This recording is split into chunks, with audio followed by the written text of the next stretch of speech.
we're talking about willingness to learn. I want to share with you some things that I've gathered from Socrates, one of the great Greek philosophers who just had this tremendous willingness to learn. In fact, he was so willing to learn that he literally dropped everything else out of his life to learn and to reason with people and to uh, basically find the truth. What is the truth? What works? What doesn't work? That's what Socrates was all about. And he's a tremendous example of just being a very enthusiastic, desired filled individual to seek wisdom, to seek truth, and to seek learning. So I'm going to go through, I've got 5 things here that Socrates said that I think help us to understand this willingness to learn and the power that's comes with that willingness to learn. All right. So the very first one, number one, he says, the only true wisdom is in knowing you know nothing. So this is one of the key concepts or ideas from Socrates, from Plato's dialogues of him. And so there's this idea of having this almost painful awareness of your own ignorance. One of the challenges that we have with today's youth and today's children is because they're on their phones so much and they have so much information thrown at them, they think they know everything. But really, the right attitude is to put your pride aside and say, I know nothing. And when you say that, it opens you up to have a willingness to learn.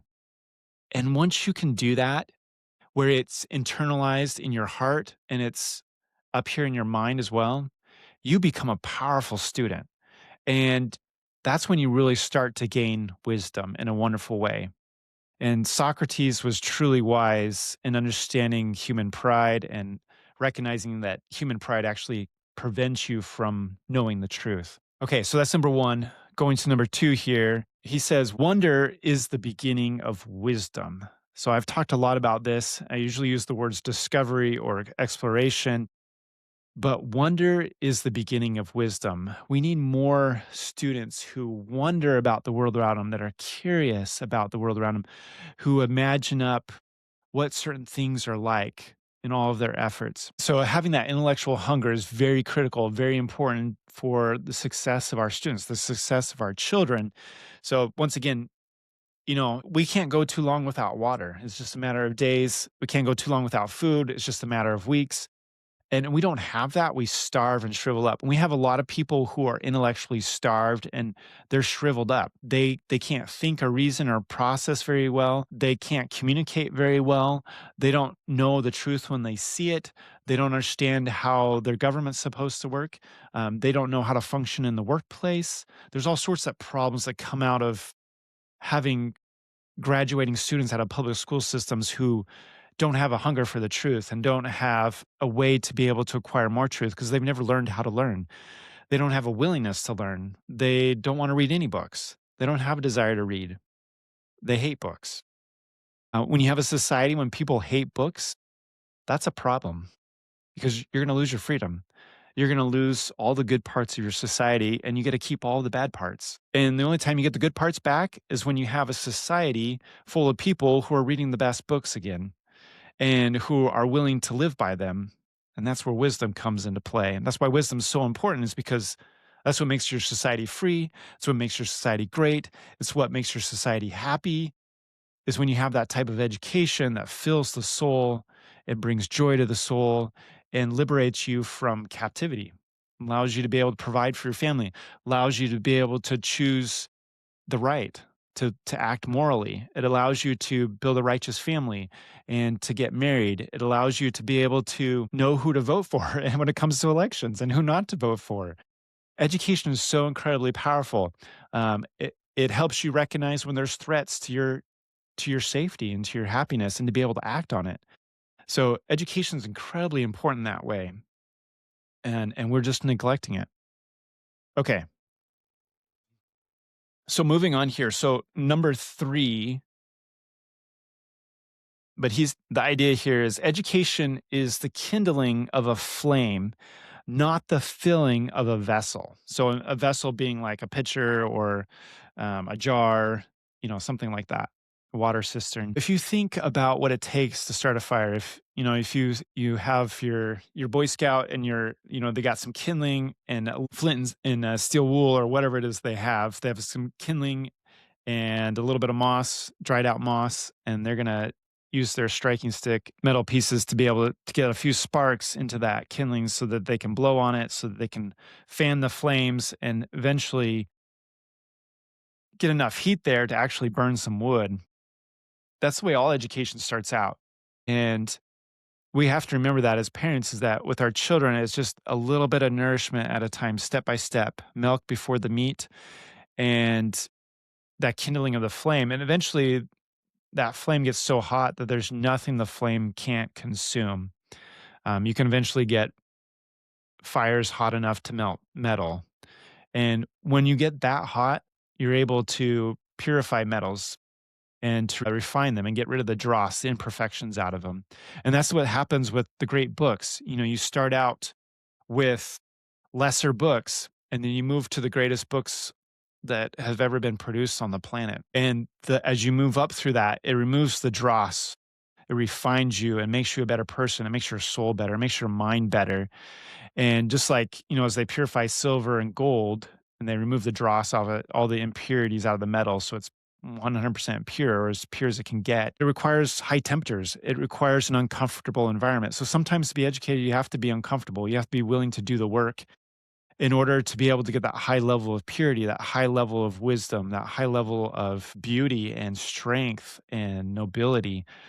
And you start off with that little flame all to the point where you have hot oven that can melt metal. And so that's the analogy there. You have to have the ignition, but you have to maintain it and build it. And that's what you want to do over your whole life. You want to get to the point where your education refines you as a person and helps develop you into a great person because you've had a great education. And we just need more people like that. The other thing that's important with this idea here is private education or education at home is really the kindling of the flame. That's the goal of the parent is to kindle the flame with the student or with their child.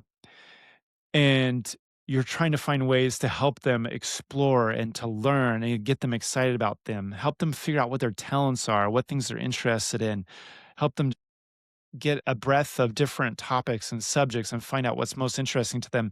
And then once you find those topics that they're really interested in, then start going really deep with them. And it will kindle a flame in your child in such a way that they'll never want to stop learning. If you do that on a consistent basis, it'll develop a habit within them that'll last the rest of their life. And it's just absolutely profound. On the other hand, public school systems, they're in the business of filling vessels. You pop into class, conveyor belt method. We're going to dump some facts in your brain, and then we're going to kick you out the door at the end of the day, and hopefully you retain some of those facts. So, totally different approach. Socrates was dead on. It's not about filling the vessel; it's about kindling the flame and allowing the person to learn for themselves.